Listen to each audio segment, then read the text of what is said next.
dari ketiga pemateri yang sangat luar biasa ini tentunya sangat bermanfaat untuk kita. Nah, langsung saja kita ke sesi berikutnya, yakni sesi tanya jawab. Bagi saudara-saudari yang ingin bertanya, silakan untuk open mic atau menuliskan di kolom komentar dengan format nama, asal instansi, dan kemudian disertakan pertanyaan yang akan diajukan. Monggo untuk saudara-saudari sekalian mengajukan pertanyaan kepada para pemateri yang sangat luar biasa ini. Baik, saya Mbak. Monggo, dipersilahkan. Baik, terima kasih. Assalamualaikum warahmatullahi wabarakatuh. Waalaikumsalam warahmatullahi wabarakatuh. Nama saya Muhammad Afanido, warga aktif UKPK Angkatan 21. Di sini saya mau bertanya ke pemateri ketiga soal ulil albab itu. Tadi disampaikan milenial itu artinya melek literasi, digital, dan teknologi. Tadi juga disinggung soal masalah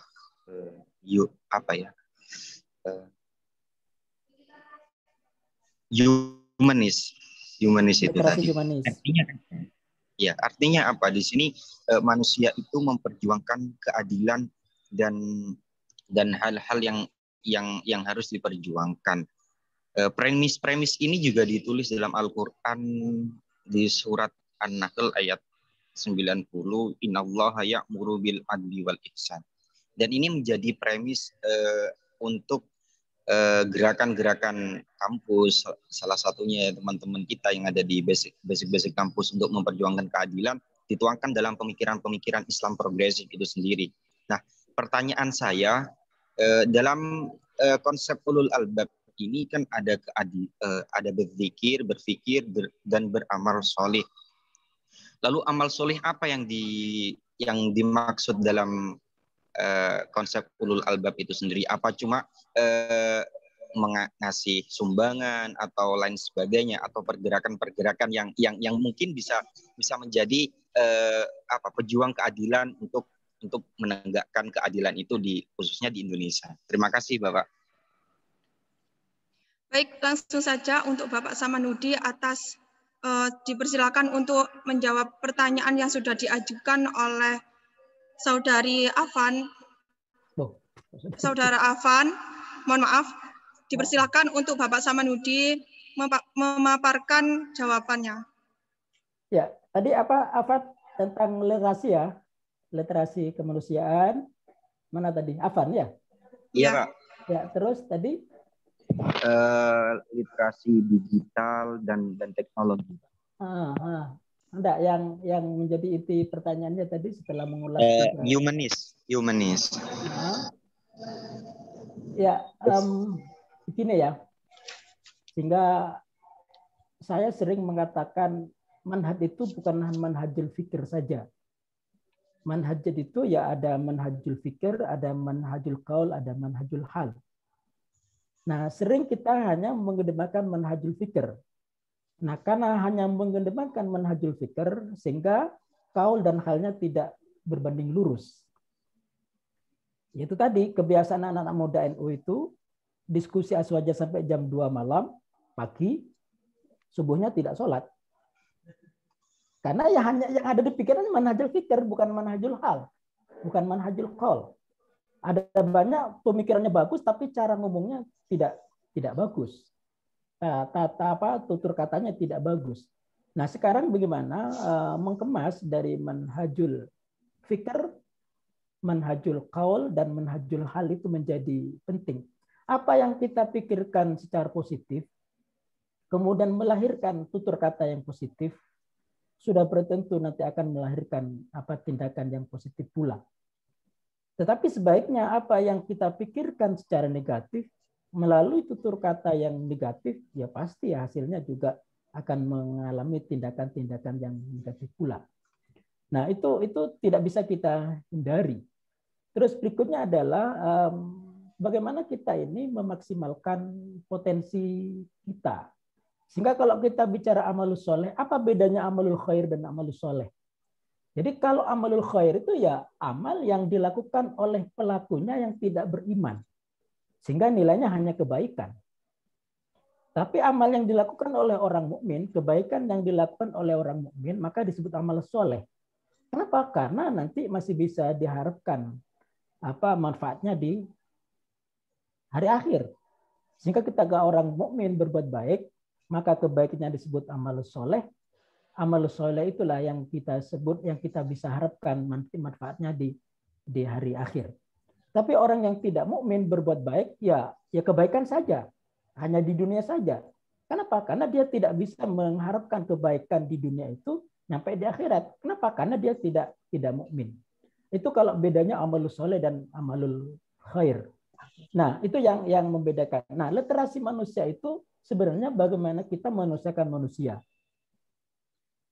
Apakah ada yang manusia tidak manusia? Ya, bisa aja orangnya manusia tapi tabiatnya hewani. Dan itu wajar karena memang manusia itu hewan yang bisa berkata-kata. Al-insanu hayawanun natik. Nah, tetapi itu yang membedakan kita sebagai orang yang terpelajar dengan yang tidak terpelajar, mestinya harus kita rawat. Kebaikan-kebaikan yang saya sebutkan tadi itu harus kita fungsikan secara potensi. Mungkin itu dan bisa nanti ditambah oleh sesuatu pakarnya ini kalau bicara seperti ini. Saya kembalikan lagi kepada moderator. Terima kasih atas jawabannya, Pak. Bagaimana untuk saudara Afan? Apakah ada feedback, Mbak? Boleh ada feedback? Boleh diizinkan. Ya, baik, sedikit feedback, Pak. Itu kan beramal solih, artinya apakah konsep ulul albab ini apakah memang bisa dijadikan basic-basic kita untuk basic pergerakan gitu ya? Karena ini sering saya dengar, ini menjadi juga acuan teman-teman menjadi basic pergerakan. Karena kita sekarang ini mengenal 3 term. Yang pertama berbuat kepada kepada Allah, nas, dan sekarang ini ditambah Pak termnya tentang alam. Artinya kalau kita memperjuangkan amal soleh tentang keadilan alam dan lain sebagainya, apakah itu juga hal-hal yang juga dimaksud dalam ulil albab itu sendiri, Pak? Mungkin itu saja. Ya, bisa langsung ya, Mbak ya? Oke, monggo langsung saja. Saya bilang di awal, ulil albab di ayat-ayat Quran itu lebih banyak pada sindiran. Kepada sindiran untuk kita berpikir sebagai manusia, berpikir terhadap diri kita, berpikir terhadap alam, berpikir terhadap sosial dan sebagainya. Nah, sudah tentu maka ini bisa dijadikan base untuk gerakan kita.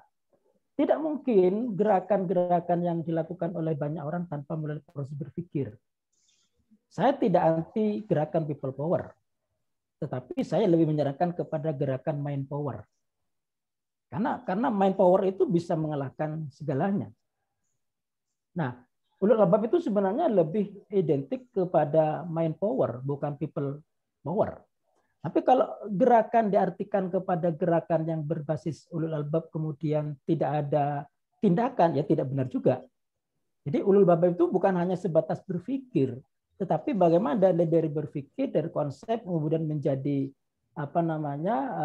tindakan itu menjadi penting, menjadi basis gerakan itu menjadi penting. Apa artinya? Apapun yang kita lakukan itu ada dasarnya, dasar yang bisa membenarkan kita, baik itu secara teologis, sosiologis maupun dalam persoalan lingkungan juga. Kadang kita mencari pembenar dari teologis ngotot banget, tetapi kita menafikan pembenar yang bersifat sosiologis. Nah, ini juga kurang baik. Kenapa? Karena al-adah muhakamah itu menjadi penting dijadikan dasar untuk gerakan kita. Nah, sehingga kita tidak bisa menafikan potensi sosiologis atau potensi antropologis juga yang ada di sebelah kiri kanan kita. Sehingga kalau kita dalam bingkai gerakan kita memang sebaiknya harus berbasis ulul albab dalam artian berpikir yang jernih, bukan karena emosi untuk melakukan sesuatu yang harus kita perjuangkan. Itu kira-kira. Oke, mungkin saya menambahin ya untuk sekedar menyambung apa yang disampaikan oleh Bapak Dr. Samanhudi ini. Ya, terima kasih. Kalau kita bicara tentang ulul albab ini, kalau disederhanakan itu kan pikir, zikir, dan amal soleh. Itu yang menjadi jargon sahabat-sahabat PMI itu. Gimana penjelasannya sederhananya itu ketika kita itu berzikir maka melahirkan kejernihan hati sehingga dia melahirkan qalbun salim. Apa yang dipikirkan itu mendapatkan bimbingan dari Allah Subhanahu wa taala. Apa yang dia rasakan itu mendapatkan petunjuk dari Allah itu, tidak dari nafsu. Kemudian berpikir bahwa dia mempunyai ilmu yang luas. Kalau bicara keadilan, dia punya teori, punya konsep-konsep tentang keadilan. Nah, dia tuh paham tentang berkenaan dengan masalah yang dihadapi dan menguasai dari beberapa sisi. Nah, kemudian ada amal soleh, ada aksi. Nah, dalam konsep agama itu amal soleh kan ada dua. Ada namanya ibadah mahdhah, ada ghairu mahdhah. Ada hablunallah, ada hablum minannas. Hablunallahnya bagaimana dia seperti disampaikan oleh Pak Samanhudi tadi, ketika azan, ya dia segera ke masjid memenuhi panggilan Allah. Nah, bagaimana kita diskusi ini sampai jam 3 subuh, lalu tahajud, lalu salat subuh. Jangan setelah diskusi, tidur, lalu subuhnya kehilangan. Nah, bukan begitu. Disitulah. Jadi antara disitulah hablum minallah. Lah, hablum minannas melahirkan kepekaan sosial. Nah, kepekaan sosial ini kita harus paham, harus situasi dan kondisi. Karena tadi berangkat daripada zikir yang punya kejernihan hati, punya kecerdasan spiritual, kemudian dengan pikir punya kecerdasan intelektual, maka aksinya ini sesuai dengan situasi dan kondisi. Kalau bahasanya Pak Samanhudi punya kekuatan secara manusianya. Sekarang jumlah manusia itu banyak. Tapi yang betul-betul punya intelektual yang terintegrasi tadi, pikir-pikir amal soleh itu tidak banyak. Nah, mereka sekarang ini apalagi dengan no gadget, no life itu, mereka lebih husuk main HP daripada memikirkan alam sekitar, begitulah. Nah, maka karena itu kalau bicara tentang keadilan, bagaimana cara menyampaikan keadilan? Oh, sekarang bisa disampaikan melalui media sosial. Tapi bagaimana media sosial itu kan ada undang-undang ITE. Bagaimana kita tetap menyampaikan keadilan tapi tidak melepas dari rambu-rambu? Bagaimana? Ini kan itu perlu ketersambungan antara zikir, pikir, dan amal soleh. Kita bicara tentang ketidakadilan atau bicara tentang penegakan keadilan. Jangan-jangan yang bicara tidak ngerti apa yang sedang diperjuangkan ini.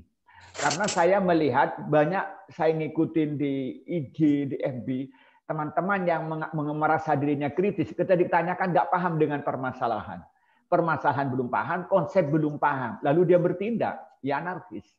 Tidak kena sasaran.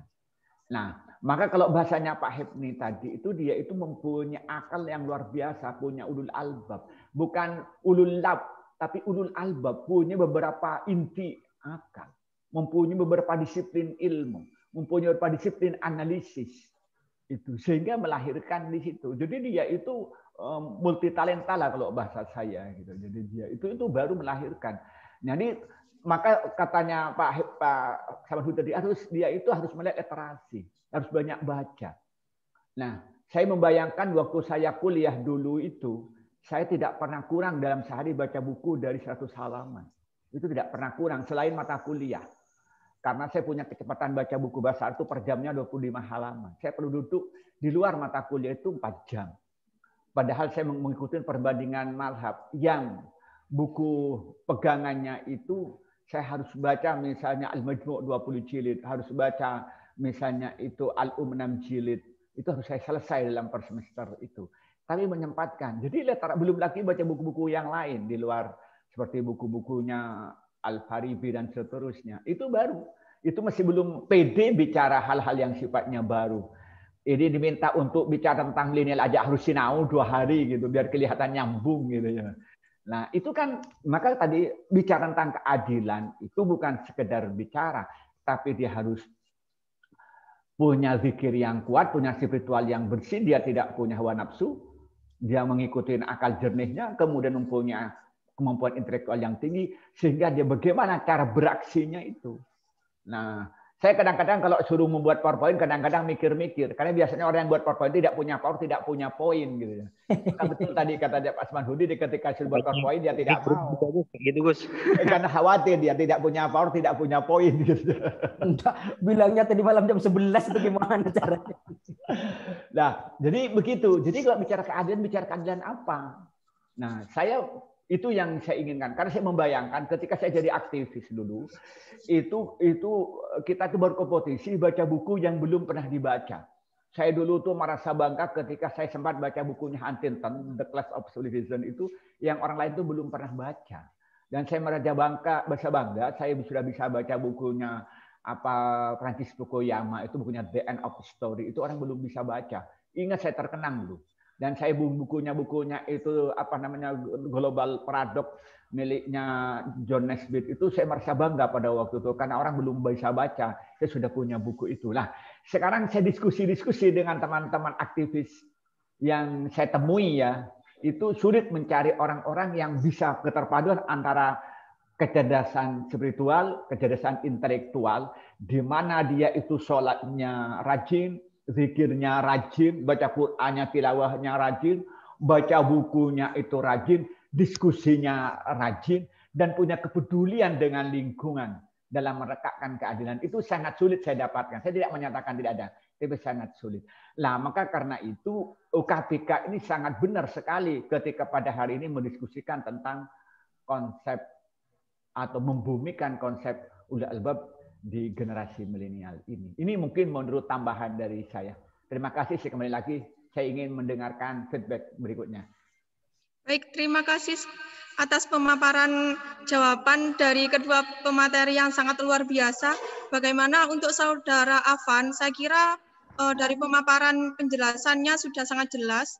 Apakah ada feedback lagi? Tidak, sudah jelas. Baik.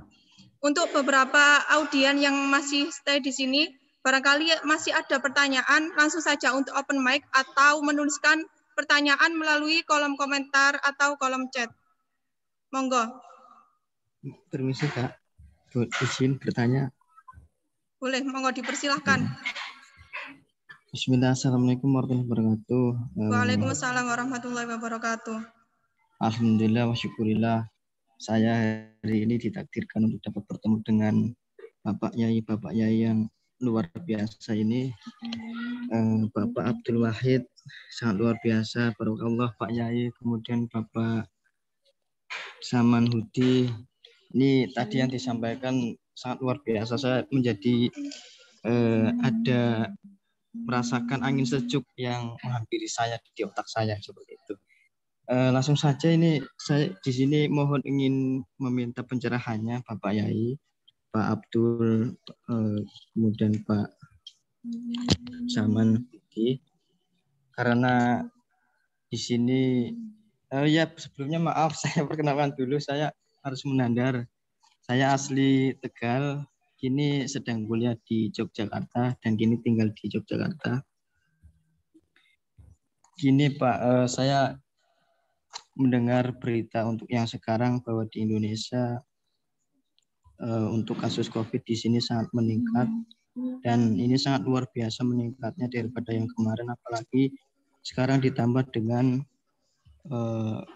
varian virus yang terbaru. Melihat fenomena ini di kalangan masyarakat terkait dengan ulul albab, di sini saya ingin bertanya terkait secara pandangan ulul albab gimana ketika di kalangan kita masyarakat ini ternyata ada kelompok yang memang mana mereka tidak percaya dengan hadirnya sebuah virus yang namanya corona ini, apalagi dengan ditambahnya varian lagi, apa ini delta apa barang. Nah, untuk melihat fenomena ini kita sebagai pengamat gitu, kalau saya melihat mengamati seperti ini, menyikapi orang-orang yang seperti ini, bagaimana ketika kita ingin tetap teguh dalam berpendirian agama kita gitu kan secara Islam, agar iman kita itu tetap terjaga dan tetap stabil ketika ada golongan orang yang mana mereka tidak mempercayai dengan adanya corona dan mereka kemudian menyebarkan sebuah statement tidak ada corona dan tidak patuh dengan protokol. Nah, ketika padahal semua yang ada di bumi di sini kan bisa terjadi karena bismillah dengan izin Allah, setetes air itu tidak bisa jatuh dengan adanya ridho dari Allah, termasuk dengan adanya corona ini. Nah, dari kasus ini sebagai bagaimana menyikapi dengan bertambahnya kasus ini, ketika masyarakat ada yang tidak percaya, kemudian kita agar tetap percaya dan kemudian bisa menjadikan sebuah hikmah atau pelajaran dari hidup ini, dan kita semakin bertambah imannya ketika ada sebuah fenomena yang dihadirkan Allah Subhanahu wa taala ini. Mungkin itu yang dapat saya sampaikan, Pak Yai Abdul, kemudian Pak Saman Hudi. Terima kasih untuk moderator. Terima kasih. Tuh. Baik, mohon maaf, ini atas nama identitasnya mohon disertakan nggih. Oh iya. Namanya siapa ya? Nama Aris Munandar dari Stipsi Jogja. Terima kasih. Untuk Mas Aris, pertanyaannya sebenarnya ini pertanyaannya terkait harus berhubungan dengan konsep ulul albab. Nah, mungkin dari para pemateri bisa memaparkan sedikit penjelasan terkait pertanyaan yang sudah diajukan oleh Mas Aris. Monggo untuk Bapak Samanhudi untuk memaparkan jawabannya. Ya, terima kasih ya. Sehingga kalau bicara COVID, kebetulan istri saya pernah positif penyintas COVID, dan saya yang mendampingi istri saya otomatis. Nah, apa yang saya lakukan ketika hasil swab PCR-nya itu positif? Nah, pertama ketika reaktif saya bawa ke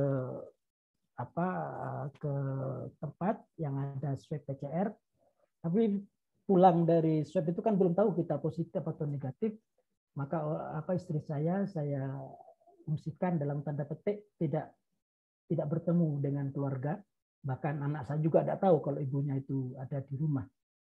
Kemudian 2 hari berikutnya PCR-nya keluar, apa yang saya lakukan dan apa yang saya sampaikan kepada istri saya bilang begini, enggak habis sholat maghrib gitu ya, saya bilang, Dek, gimana Mas persalahan hasil swab?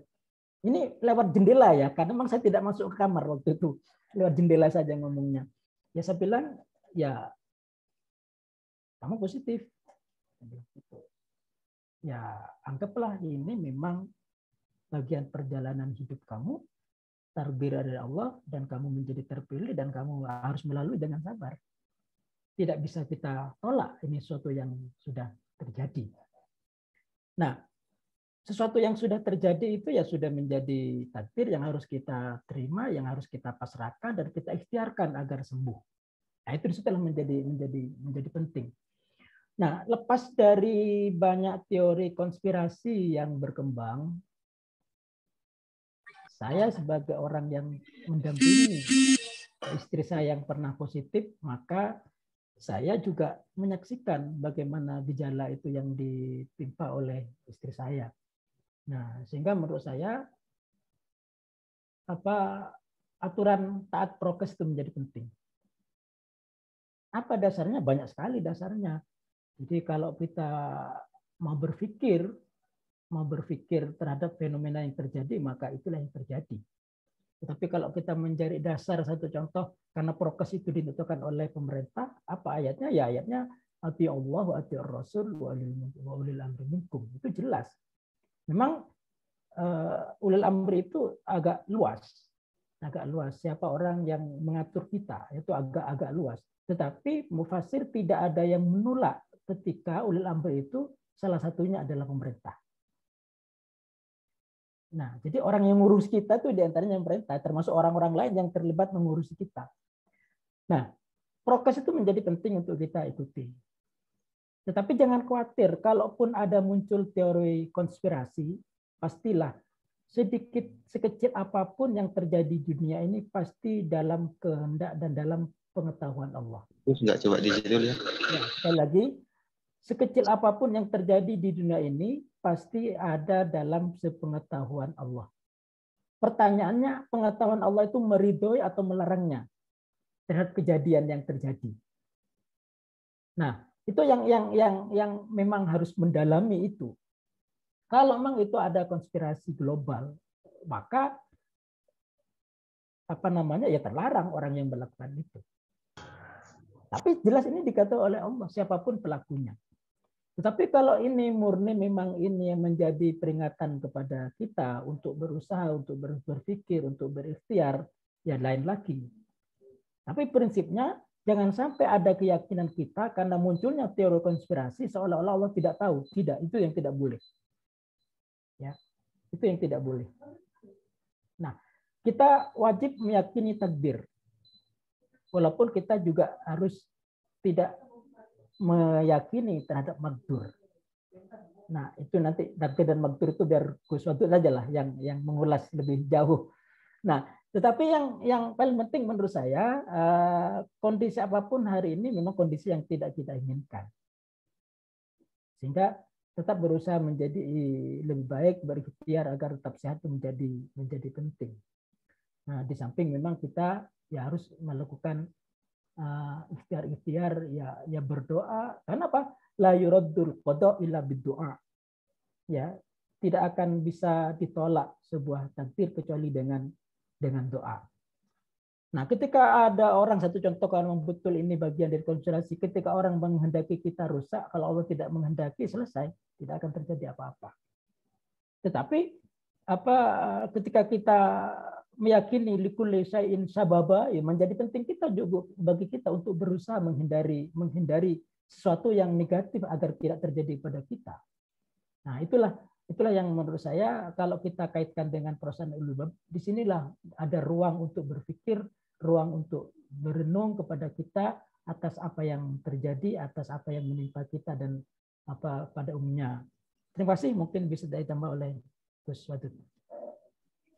Terima kasih untuk Bapak Samanhudi atas pemaparan dari pertanyaan para audiens barusan. Kemudian untuk beberapa peserta yang masih ada di sini, barangkali ada yang ingin mengajukan pertanyaan lagi. Saya tambahkan dulu.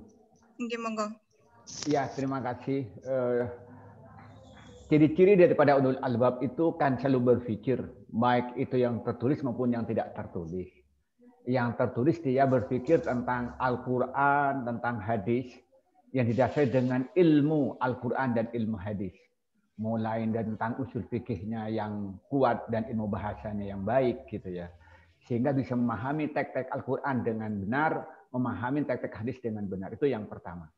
Kemudian juga dia bisa membaca tentang yang tidak tertulis seperti fenomena sosial. Seperti yang tadi sekarang ini tentang COVID-19 ini. Nah, kita ini kalau bicara tentang COVID-19 itu pasti adanya. Nah, ada tokoh yang terkenal di Indonesia ini kena COVID gitu ya. Itu orang sudah tahu semua. Yang baru-baru ini saya punya saudara Khalil Nafis PhD. Dia itu ketua MUI ya. Dia itu satu hari sebelumnya masih dengan saya di Madura, kemudian pulang ke Jakarta. Ternyata waktu dia di Suramadu, di rapid bersama dengan saya pakai antigen itu negatif. Tapi nyampe ke Jakarta satu hari berikutnya dia positif, kemudian PCR-nya positif dan harus isolasi diri. Dan lebih menarik yang kena itu dia, istri dan anaknya. Jadi dia itu hanya pindah rumah ke rumah satunya. Artinya dan saya diskusi setiap hari dengan saya dan saya alhamdulillah sembuh. Itu yang pertama. Itu ada. Nah, soal ini sifatnya ini seperti taun atau yang lain itu bukan wilayah saya. Tapi menyatakan begini. Di dalam teologi Islam itu kan ada 3 kelompok. Ada kelompok Jabariyah, ada kelompok Qadariyah, ada kelompok Ahlus Sunnah wal Jamaah. Atau kalau bahasa saya ini adalah kelompok Asy'ariyah. Nah, kelompok Qadariyah ini dia berpikir bahwa manusia ini mempunyai kasab sendiri. Jadi manusia ini punya kekuasaan sendiri, punya kehendak sendiri. Dan ini yang paling banyak di sekarang ini. Jadi mereka itu akan selamat kalau dia itu dengan pakai vaksin, kalau dia pakai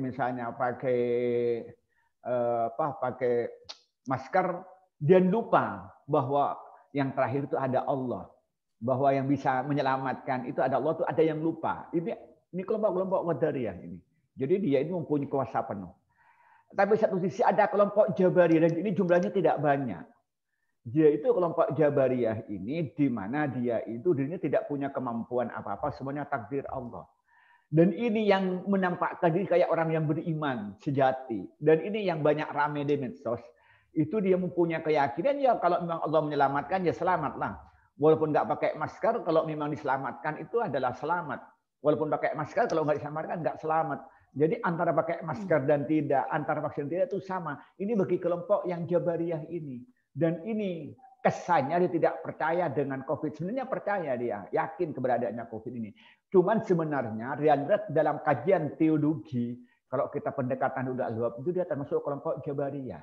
Bahwa manusia ini tidak mempunyai kuasa, manusia tidak punya kehendak, semuanya yang punya kuasa itu hanya Allah. Itu kelompok yang kedua. Ada kelompok yang ketiga, ini yang dianut umumnya oleh kelompok Nahdlatul Ulama. Ini yang umum ini diikuti bahwa manusia ini mempunyai kehendak, tapi kehendak itu tunduk pada kehendak Allah.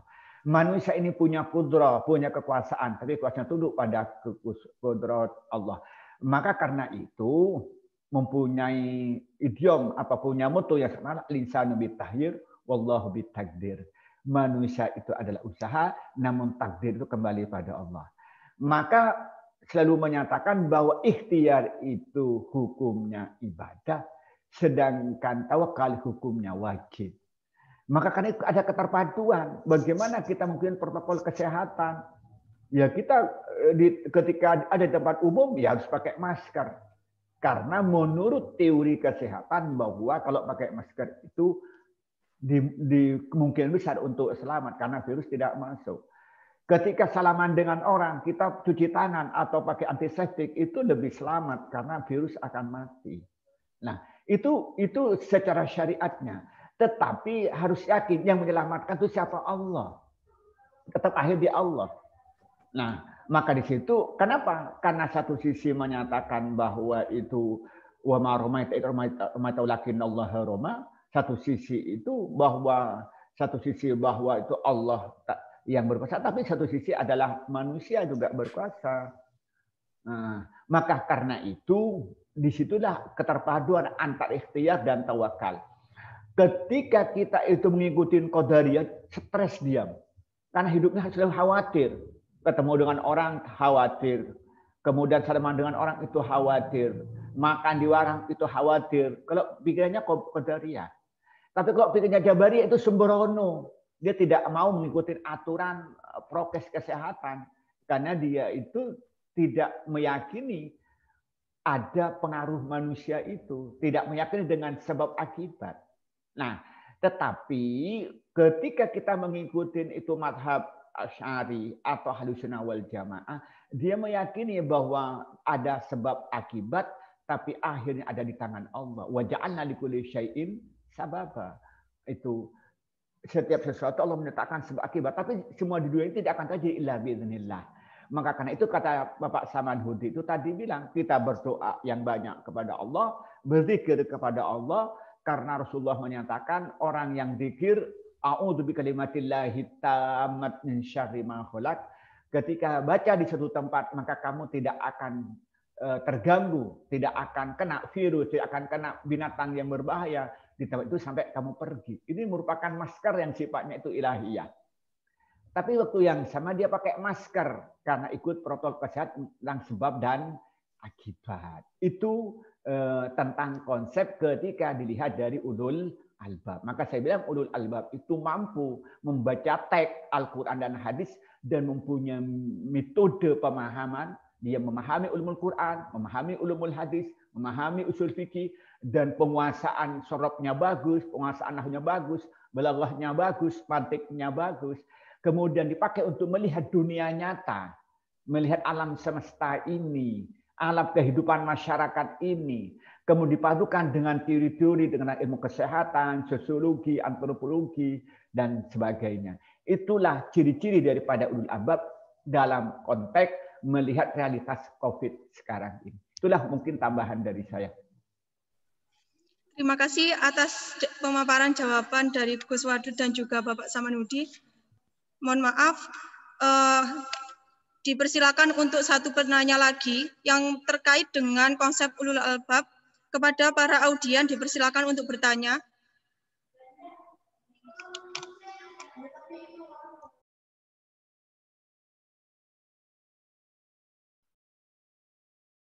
Cukup ya. Monggo, untuk para audiens, apakah sudah tidak ada yang ditanyakan lagi? Izin bertanya, Bu. Monggo dipersilakan.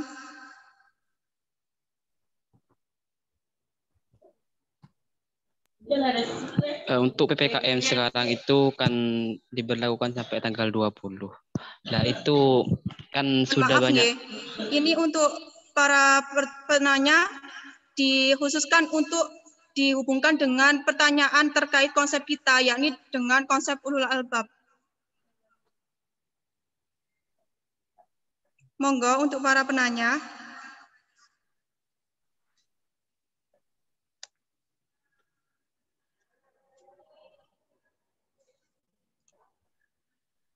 Mungkin cukup. Kalau sudah bisa kita akhiri. Mana Pak Hifni? Nggak muncul sekali Pak Hifni ini. Mohon maaf, Pak Hifni sudah live dari grup dari Zoom ini terlebih